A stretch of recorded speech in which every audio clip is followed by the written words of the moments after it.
এক গ্রামে থাকতো ভক্ত নরহরি দাস। তিনি ছিলেন ভগবানের নিতান্ত এক সাদাসিধে ভক্ত।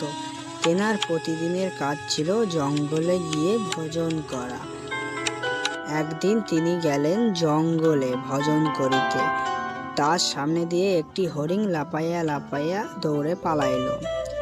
কয়েকদিন পর একদিন সকালে এক ভক্ত এসে নরহরি দাসকে বলল, প্রভু, আপনি একা ওই জঙ্গলে যাবেন না, আপনার বিপদ হতে পারে। ওই জঙ্গলে বাঘ আছে। হা হা হা, যেখানে ভগবান আছে সেখানে ভক্তের কোনো ভয় নেই। নমস্কার প্রভু, আমি চলি। সেই দিন নরহরি দাস জঙ্গলের পথে এগিয়ে গেল। চারিদিক নিস্তব্ধ। হঠাৎ বাঘের গর্জন। নরহরি দাস ভয়ে ভগবান শঙ্কর, নরহরি দাসের মনে হয় বিপদ হয়েছে। চ চ চ চ, এক্ষুনি যেতে হবে আমাদেরকে সাহায্য করতে। চ।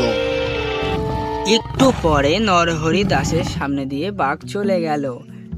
দূরে গ্রামবাসীরা এসে নরহরি দাসকে জিজ্ঞেস করল, প্রভু, আপনার কিচ্ছু হয়নি? সুস্থ আছেন তো প্রভু? যার রক্ষা ভগবান করে তাকে কে ক্ষতি করতে পারে? প্রভু নরহরি দাসের জয় হোক।